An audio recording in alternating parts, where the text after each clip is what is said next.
If there's one thing that my family and friends know me for, it's being an amazing gift giver. I owe it all to Celebrations Passport from 1-800-Flowers.com, my one-stop shopping site that has amazing gifts for every occasion. With Celebrations Passport, I get free shipping on thousands of amazing gifts. And the more gifts I give, the more perks and rewards I earn. To learn more and take your gift giving to the next level, visit 1-800-Flowers.com/ACAST. That's 1-800-Flowers.com/ACAST. Hey, it's Paige DeSorbo from Giggly Squad. High quality fashion without the price tag. Say hello to Quince. I'm snagging high-end essentials like cozy cashmere sweaters, sleek leather jackets, fine jewelry, and so much more. With Quince being 50 to 80% less than similar brands. And they partner with factories that prioritize safe, ethical, and responsible manufacturing. I love that. Luxury quality within reach. Go to quince.com/style to get free shipping and 365-day returns on your next order. Quince.com/style.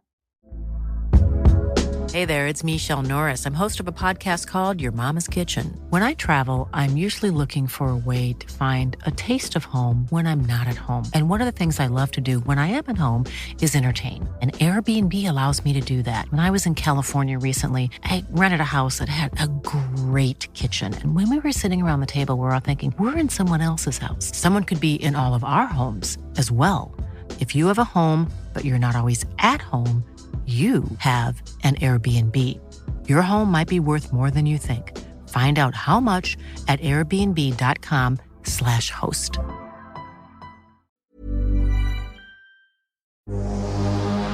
Super Real.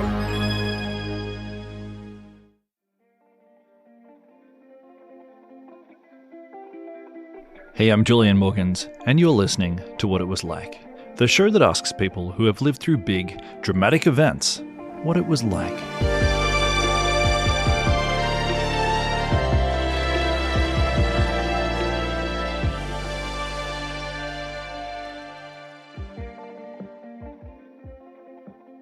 So my whole life, I've always wanted to time travel.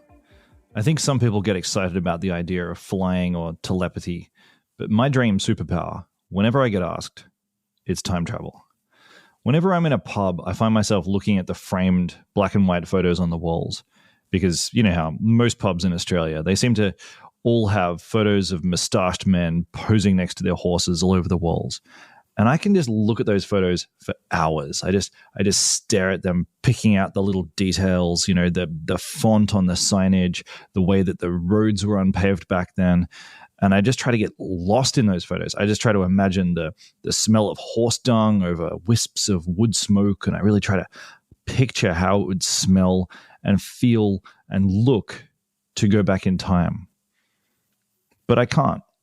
So I think maybe that's why I love watching TV shows and movies so much. I think period shows are about as close as I can get to time travel, which is why, and this is a long segue here, it's why I was so happy when Paramount offered to sponsor our show. So you'll have probably noticed that our show is covered in ads at the moment for the new show on Paramount Plus, A Gentleman in Moscow. And look, I'm sorry for covering the show in ads, but I'm also not, because that's how we get paid. But I'm also especially not sorry, because it's genuinely an awesome show, and I'm 4 episodes in and I'm loving it. And I think one of my favorite things about it is that it's as close to time traveling as I can get.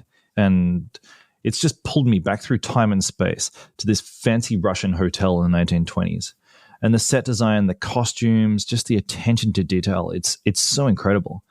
I'm a big fan of Wes Anderson, just like basically everyone else. And this show, it's got that really beautiful Wes Anderson-esque aesthetic, but maybe it's less cartoonish. It's got this rugged edge to it, and it really draws you in. Anyway, so when the guys at Paramount were like, hey, can you make a branded episode about the show? I was kind of like, maybe.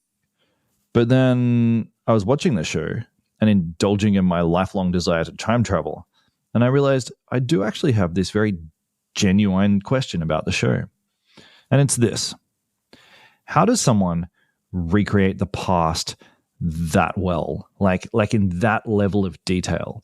How do Hollywood set designers know so much about what things looked like a century ago? How do they know what was trending in hotel architecture, what was happening in fashion, and what the world's fanciest chefs were cooking in hotels, and what technology people were and weren't using? How do people almost give me this experience of time travel? So I asked to speak with the production designer on A Gentleman in Moscow, and that's who I'm talking with today. His name is Víctor Molero, and he originally studied fine arts in Spain, but now he spends his life designing and building elaborate sets for all sorts of films and TV shows. And Victor told me everything he knows about the delicate art of sending an audience back in time. And surprisingly, it turns out that recreating the past is a lot like recreating a dream. It's a weird mix of fact, fiction, and memory. But we'll get to that. So, I bring you Víctor Molero.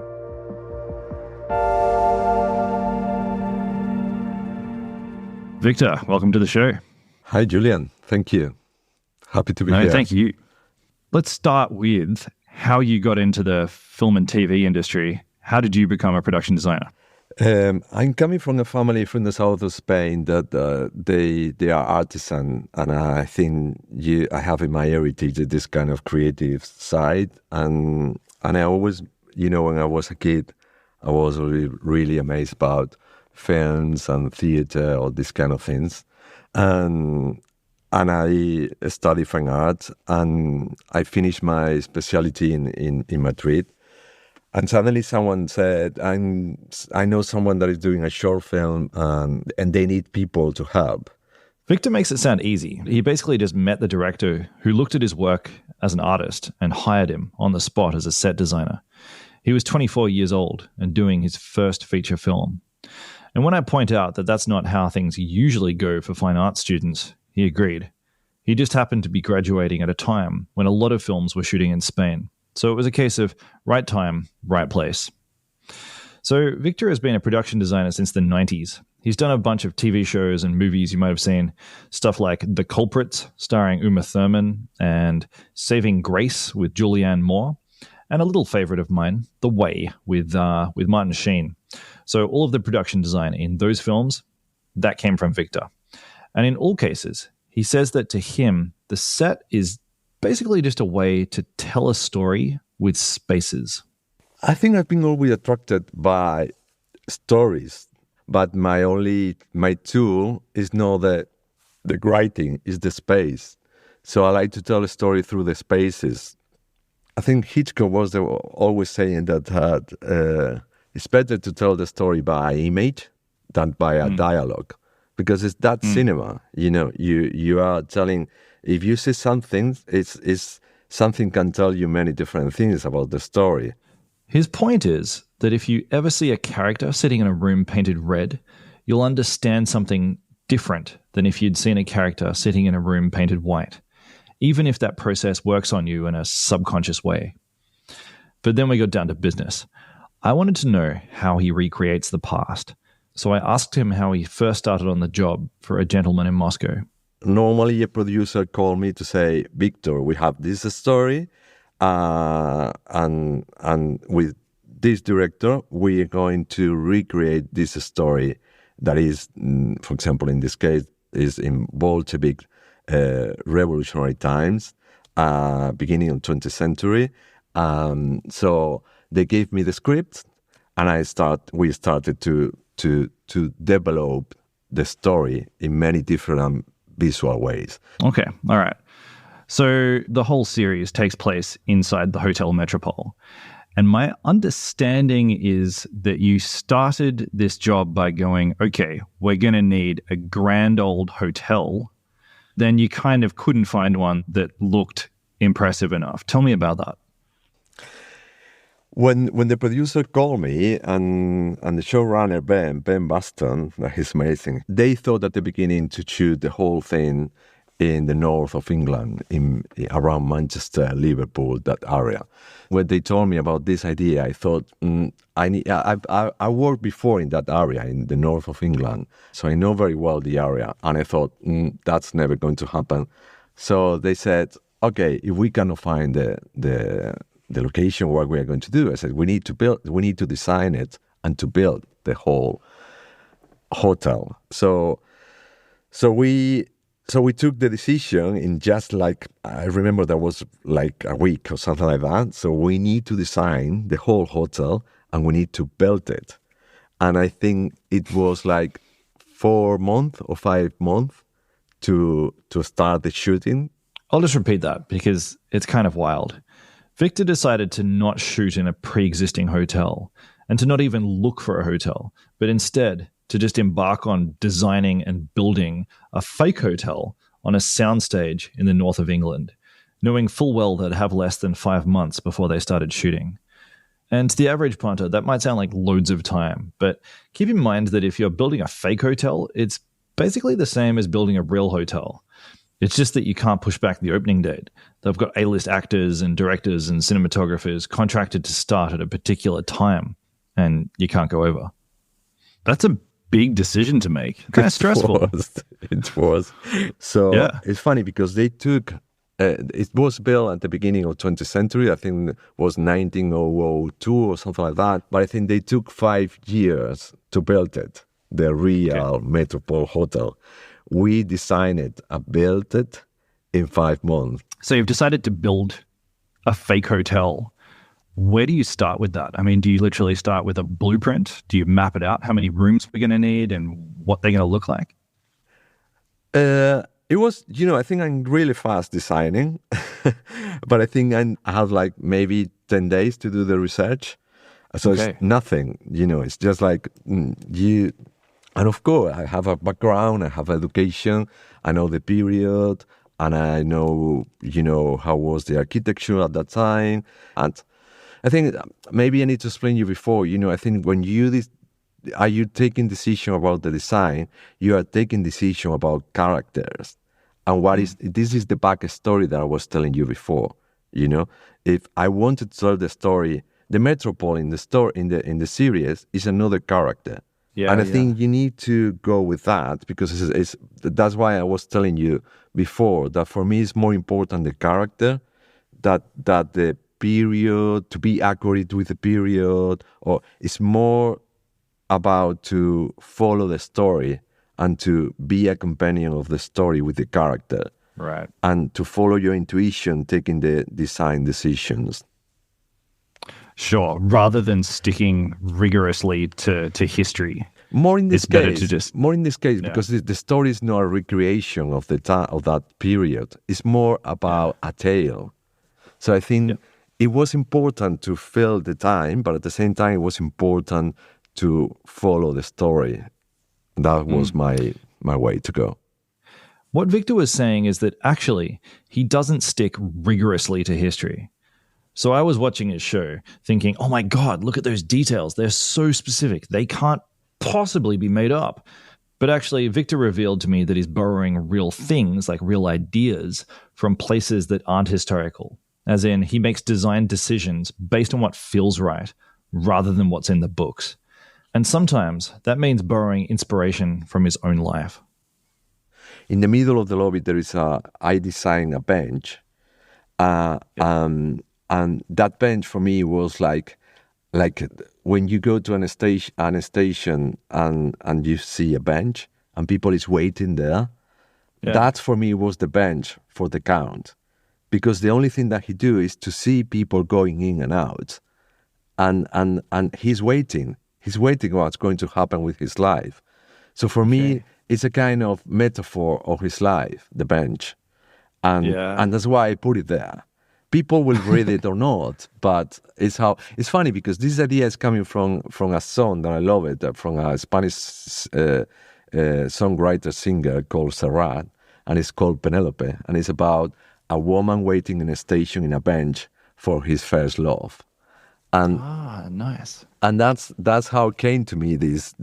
So that's the thing. You use all your experience and memories, and you put elements that can fix the story. And for me, the Count is like Penelope, waiting his first love or waiting what's going to happen with his life, And that's why I put that bench. No one will know about it, but I'll know, So that's how for me is the back story. Is adding this kind of layer is how you create the space more interesting and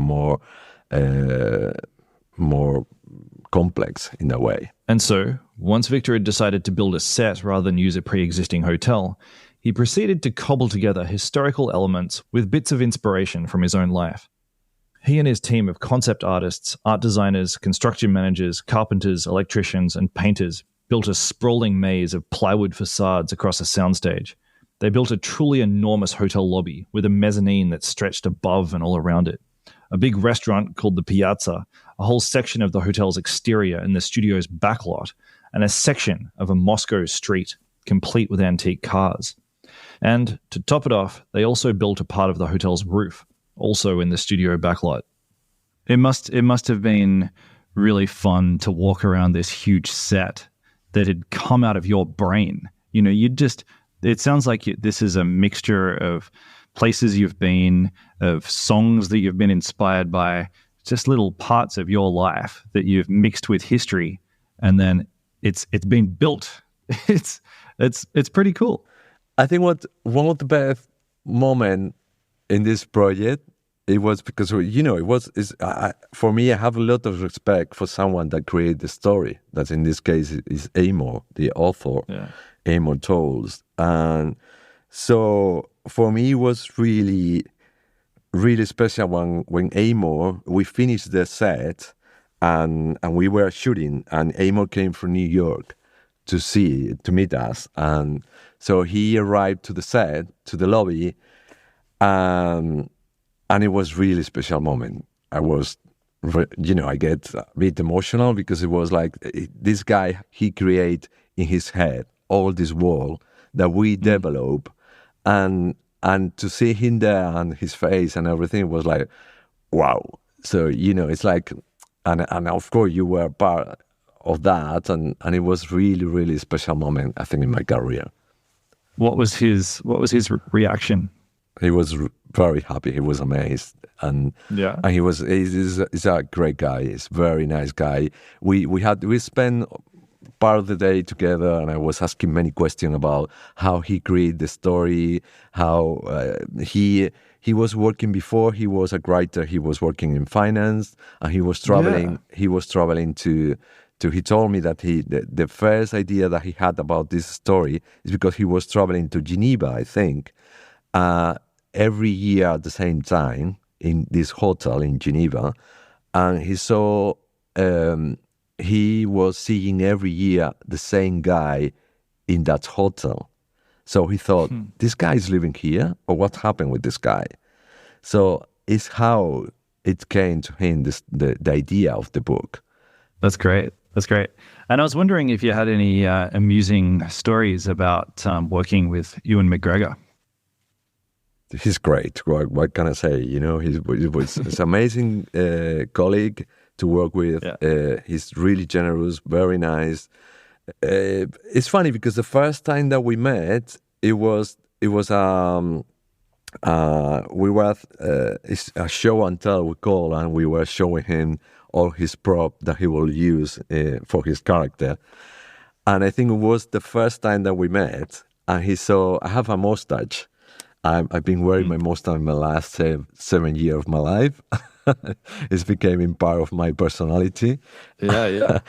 And you know, the character have a mustache is quite relevant in the story. So he started to ask me about my mustache. so to give him tips on how I taking care of my mustache and all that kind of thing. And he was really, really funny and very nice. He's an amazing guy.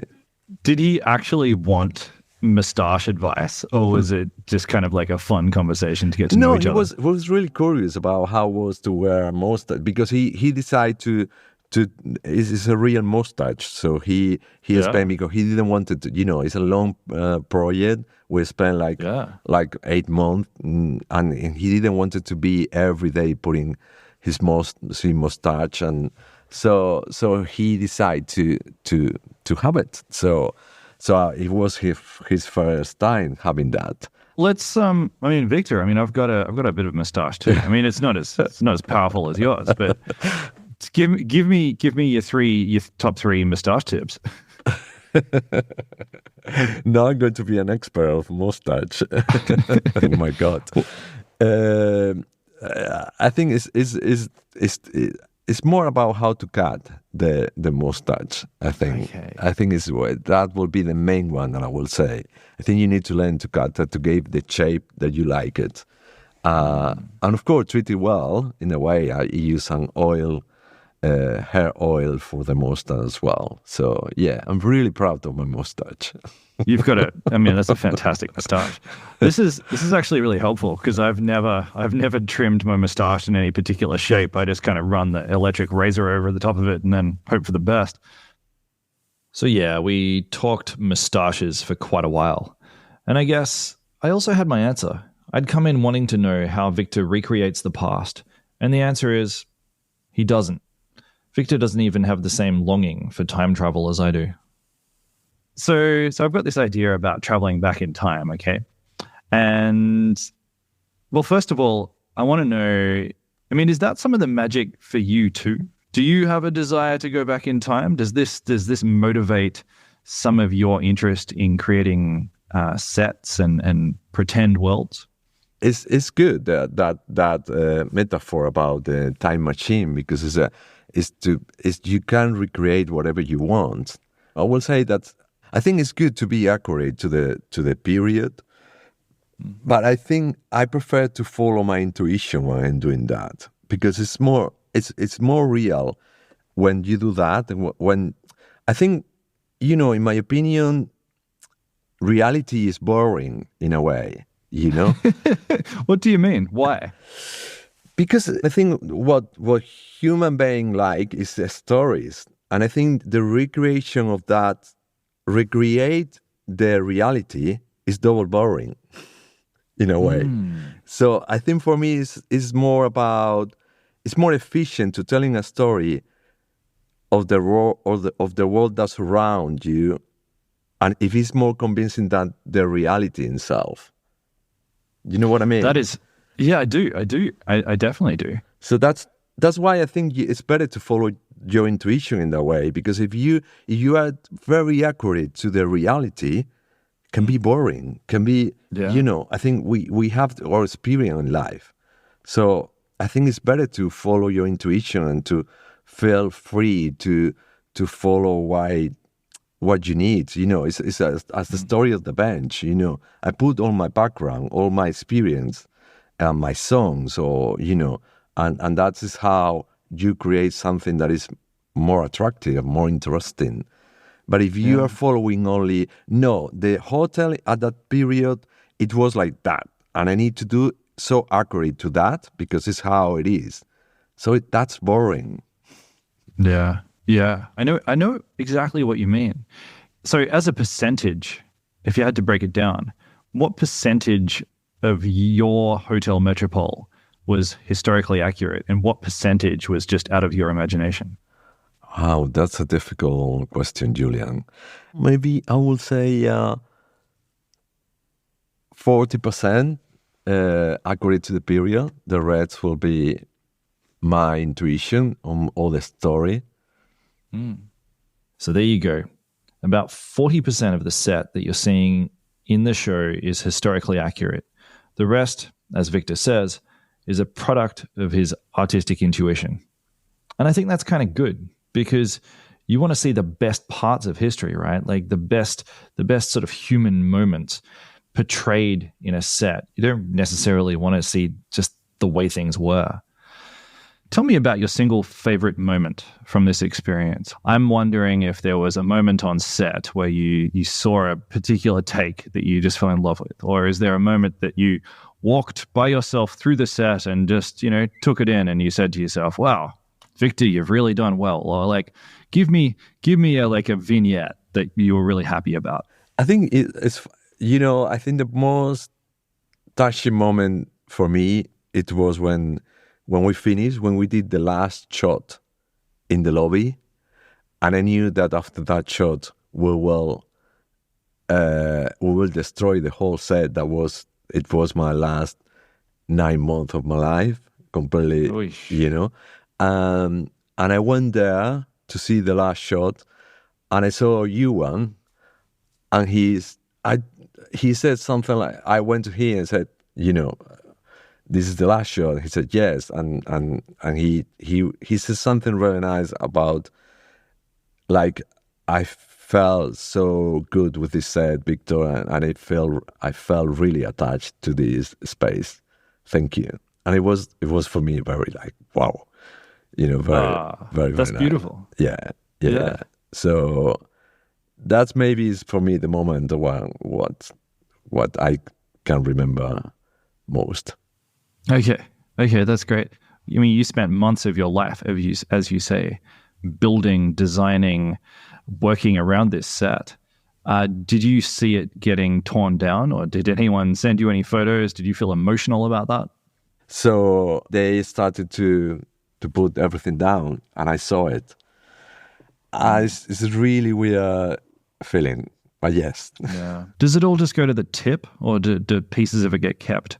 It's funny because we try to sell. There is a kind of bar, American bar that we designed and we built, and we gave to another production. So there are some bits that we try to recycle, but most of them is on the bin. But but of course we try to save some part, and we recycle some part as well for other productions. Okay. What did you learn from this experience? It's a difficult question. I think is what I did really well in this project is to follow my intuition. And I think this, I will say, I think the intuition for me is something that I've been working on it, and I think it's the best way to go when you feel confident about and you like the story. So that's my is maybe is what I learned is follow your intuition and you will be right. And to have confidence in your intuition. Yeah, right. Because I think that's the hard part. You can have your intuition, but unless you trust yourself, it doesn't help. It's the most important thing when you need to take important decisions about, it wasn't only about you, it's so many people, so much money involved that the best way is to believe in you and to feel confident to take the right decision. Yeah. And my last question is, if you could get in a time machine and go back to any historical period in the history of the world, what would it be? It's funny because I will go to more or less the same period, beginning of 20th century, and I will go to the south of Spain to know someone. Oh, yeah. Who's waiting for you there? He's a poet, a Spanish poet, called Federico García Lorca, that he was born in my born city, in Granada, and I would love to meet him and to know him. Okay. Is this someone from your own life or someone you've read about? It's someone that I read about. It's funny because my family has some contact with his family. He's a really important poet. He did Wedding Blood, or he's an author. He's a poet and a theater author that has been always a big influence on me, and I was really, really interested to meet him for different things. He was killed in the Civil War in Spain. Yeah. I mean, I think that's really interesting, is that I came to this with my obsession for the past, all about aesthetics and the buildings and the costumes. And you're the set designer, and yet your interest in the past is the people, and you want to meet this poet. It's unexpected. I told you, I think I'm more interested about people than about styles or ornaments. I think it's more. I told you, I've been faithful with myself in that way, It's true. All right, well, Victor, I'm going to let you go, but thanks so much. I've really enjoyed this. And me too. Thank you. Have been great. So that was Victor. And what did I learn? It's funny because I think talking to Victor confirmed something that I believe too, that often the unadulterated and totally objective truth is boring. And what did I learn about time travel? I guess I thought that TV shows and movies were the closest thing I could get to going back in time. But actually, maybe they're just the more emotive snapshots of the past we have. And they're emotive because they're not real. They're embellishments. They're fairy tales. And maybe it's possible that if I got in a time machine, like if I really got in a time machine and went back 100 years and then stumbled out onto this street full of horses and people smoking pipes, I'd inhale deeply and go, actually, this is kind of like the present. Maybe it would just feel oddly familiar and not at all like the parallel universe that I'd be hoping for. And maybe what I really enjoy is just the made-up fantasy universe of film. Because maybe, when it comes down to it, that's the more exciting form of reality. See Victor's vision of the Grand Metropole Hotel come to life. A Gentleman in Moscow is now streaming, only on Paramount+. Today's episode was produced by Rachel Tuffrey. It was mixed by Jimmy Saunders, who also did our theme music. Evie Atkins is our intern. Our cover art is by Naomi Lee Beveridge, and this whole thing has been a Super Real production.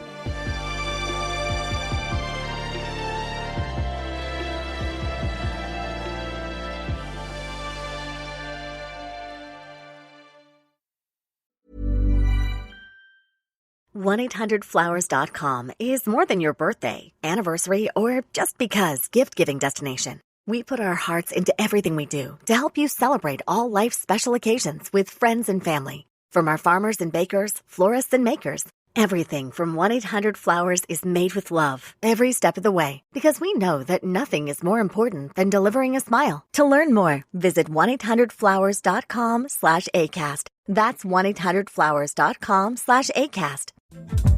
Hey everyone, Craig Robinson here. I want you to check out the Ways to Win podcast, brought to you by Ford and the new 2024 Ford F-150 truck. On Ways to Win, Coach Cal and I will discuss leadership lessons we've learned.